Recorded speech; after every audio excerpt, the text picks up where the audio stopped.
Hi, welcome to the first video in this series of vocal techniques lecture videos. In this video, I want to mainly concern ourselves about vowels and consonants and how they affect singers and speech. I also want to look at vocal registers or the range of a singer and the registers that they're broken up into. And lastly, we'll take a look at vocal attacks as well, the way to attack a note when you begin to sing it. So let's start off with vowels and consonants. We learned back in elementary school that we have the vowel sounds. We have the 5 basic vowel sounds, A, E, I, O, U, and sometimes Y. When we sing, we are singing the vowels. We don't tend to sing the consonant sounds. The color and note of a word comes from the vowels. When we sing, we hold out the vowel sound. Now, say if I sing Mary Had a Little Lamb in my beautiful singing voice that I have, that I'm saying with much sarcasm. When I sing this line, it's vowel sounds. It's Mary had a little lamb. I'm holding out the vowels. I can easily sing that melody without any of the consonants involved. I could drop the consonants and you still have the melody.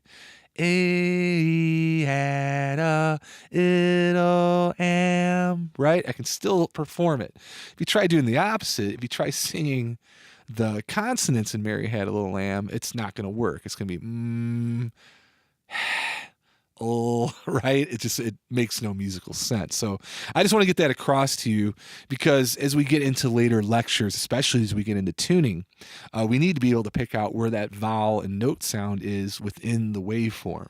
So we have the vowels. That's what we sing. Consonants now, this is what makes singing articulate or makes it so you can understand lyrics when somebody is singing. So they're going to give shape to the note. The vowel sound provides the note and tone, but consonants provide definition and shape. So consonants, whether you realize this or not, there are 2 different types of consonants. There's a voiced consonant and an unvoiced consonant.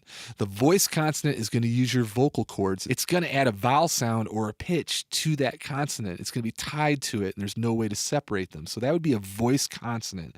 If you have an unvoiced consonant, it does not use your vocal cords at all. So looking at this slide here, on the left, we have all voiced consonants versus the unvoiced on the right. If we look at the word very, for very, the letter V, V, V, ve. There's no way to perform the V sound without attaching a vowel to it. So very, ve, very. But B is in boy, so B, boy, bu, B, bu. No matter what vowel sound we put after it, it's attached to it. It's a voiced consonant. It's using your vocal cords. An easy way to tell if a letter or the way it's being pronounced in a word is voiced or not is go ahead and just put your thumb and your index finger on your vocal cords and just go ahead and speak the letters. So like the letter B, B, B, B, or D, D. When I do that, I feel my vocal cords vibrating, meaning it's adding a frequency, it's adding a pitch to that consonant. If we try the ones on the other side, say fairy, if you try the test by putting your fingers on your vocal cords, do the F sound. You'll notice there's no vibration. Fairy that's created, the F sound is from the articulators or the organs inside your mouth. So your teeth, your tongue, your lips, the different way we position our mouth organs will create unvoiced consonant. Say P as in pony. We just make that by pursing our lips and blowing a little air through it. So that's all with the mouth organs. That's not using the larynx.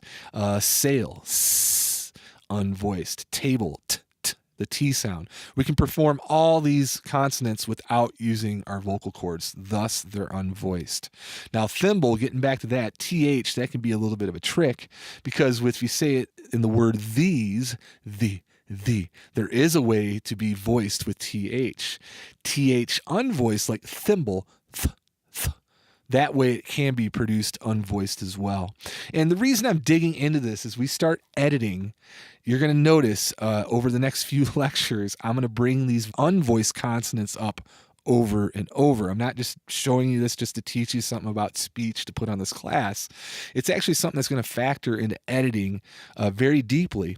We're going to notice we're going to get a lot of fits when we try to time stretch or say pitch shift an F, an S sound, a T.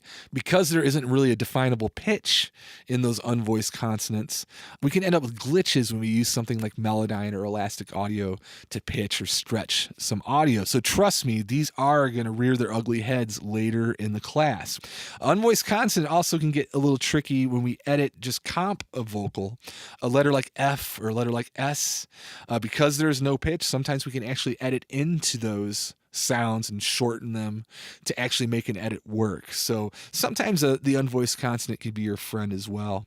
And lastly, the unvoiced consonant, when we start looking at microphones, they can really factor into the mic sound that you're getting when you're recording a voice or a singer.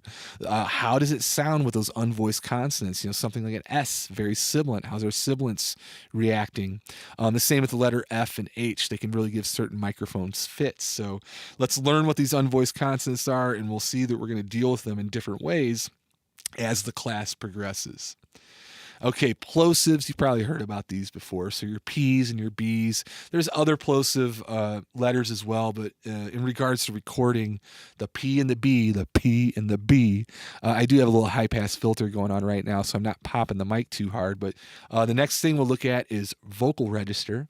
Now, I have a whole activity attached to identifying vocal registers, and in that activity is we're going to do a lot of listening and identifying of different registers. But just for a brief overview, let's go through these. So the registers, they are a part of your vocal range, your range being the lowest note to the highest note that you can perform.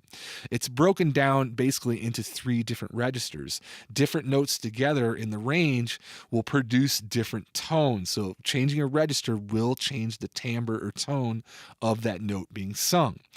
There's the 3 basic registers. We have chest, we have normal, and we have the head voice, also known as falsetto. So let's take a look at this. I just recorded myself, again, my beautiful voice, singing my vocal range. So here I just started singing as low as I could. I found the lowest note I could sing, and I went up through the highest note.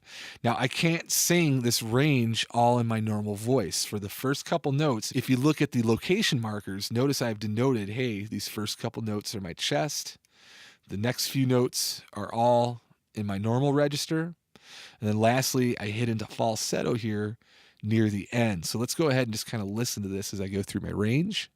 Do, re, mi, fa, sol, la, ti, do, re, mi, fa, sol, la, ti, do.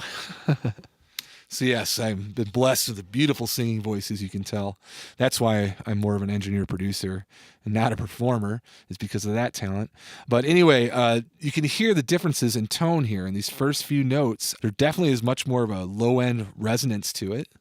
Do, re, mi, fa, sol. And when we get to my normal, you hear my normal sort of voice here. This is my regular singing voice. Notice how many more notes are involved in my normal range as opposed to when I step over to the falsetto. So the meat of your range, that's your normal voice. That's where you're most comfortable singing. That's where you're going to probably sing most of your melody. But for dramatic effect, we can dip down into this lower chest voice to gain a bassier resonance. And lastly, we have my head voice or my falsetto up here. And as you do the listening exercise, you're going to notice that the great singers, they can flip through these different registers with ease. That's usually the mark of a great singer. And some singers, they really focus on certain sounds or certain ranges. Take, for instance, somebody like Johnny Cash. He's kind of a famous baritone or a singer that sings a lot in his chest register. Where somebody else like, say, Prince. Prince is somebody that can sing all over the map if you think about certain songs, but he definitely had a soaring falsetto that he could pull off, or he could get down into his chest voice and do a more bassy sort of tone. Now, you do have some choices when it comes to the different ranges. This is known as vocal blending. Some singers can perform the same note in falsetto or say their normal range. They can switch between those, and there's no noticeable drop off in that tone. That's a sign of a good singer. So some of these registers do overlap. So here's just another example here. You notice here the E and the F between the middle and the head, the normal and the head register. They can be sung with either one, and that's a real nice weapon to have in your arsenal as a producer when working with a singer. Hey, you know what? That high note you're hitting on the melody, it sounds a little too harsh, a little too urgent. Maybe we should soften it a touch by going into falsetto just for that note, and then slip back into your normal voice for the rest of the melody. This happens quite often, and as you guys get into the listening exercise, you're going to see a lot of flipping between the falsetto and normal ranges.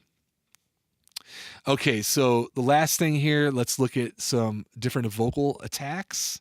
So 3 different ways to start a vocal attack. Right now, I'm in my clean attack. I'm speaking in my normal clean voice and my normal clean range. I'm not adding any glottal or aspirate attack to my voice. So your clean attack, that's just the normal way you're going to speak and sing. Now, if I'm going to speak, let's look at the aspirate attack, the second one there. If I'm going to speak in more of an aspirate voice, I'm going to add a lot of breath to my voice. We don't normally speak aspirate, do we? No. Typically we're speaking with a clean attack, but when it comes to singing, this is another nice tone shaping device we can use in a performance. So say if I sang Mary Had a Little Lamb, your favorite melody, right? In a clean attack, it's going to be Mary had a little lamb. But if I tried this a little more aspirate, I'm going to try and add a slight H sound or an air sound to the attack, a more breathy sounding attack. So it'd be more like Mary had a little lamb. An aspirate attack is going to be a very breathy, soft attack of the vocal.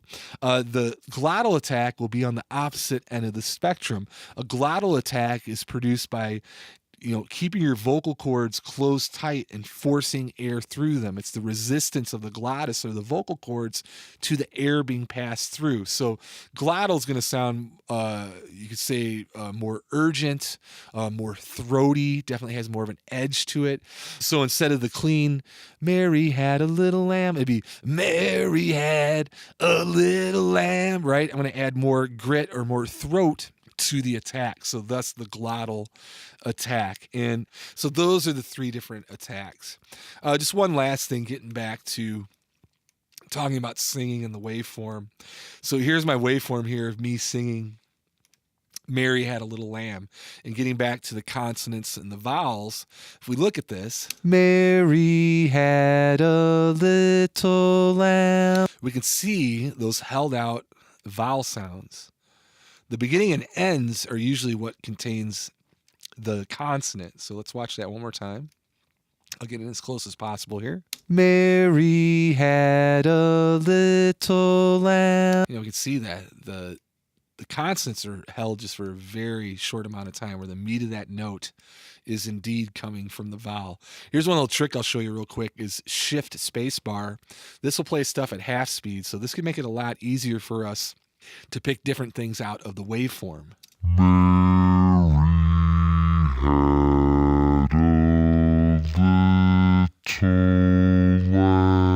Right, so I can pick out those unvoiced consonants either. There's one with the H and the had here. Or the T, that's a real obvious one, or T there. So let's go look at these words again as well. Very, these, boy.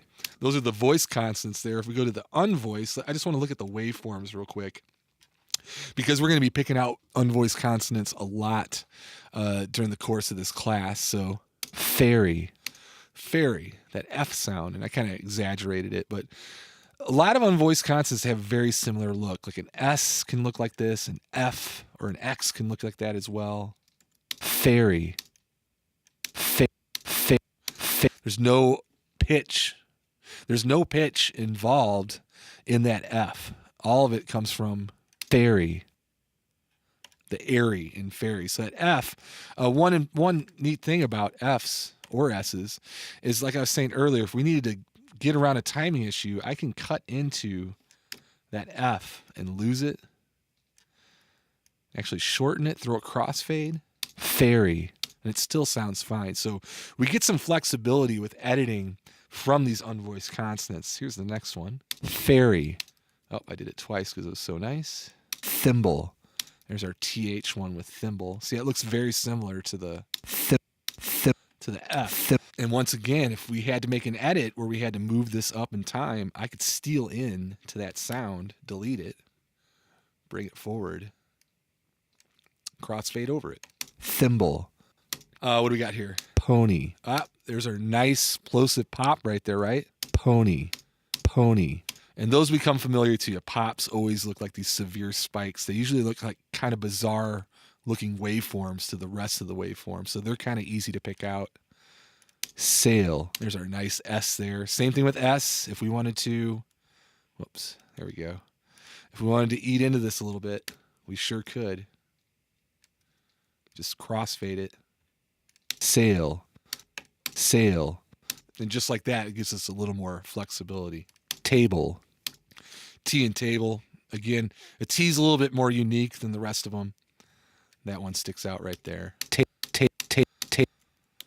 And yeah, that's about it. I just wanted to go over the voiced and the unvoiced consonants, the different attacks, the different ranges. So be sure to get in there and do the vocal attack and ranges and the vocal register exercises, because those are going to be worth points towards the class. And also do not forget how these unvoiced consonants are going to come back into play as we get into comping, as we get into pocketing, and the tuning portions of this class.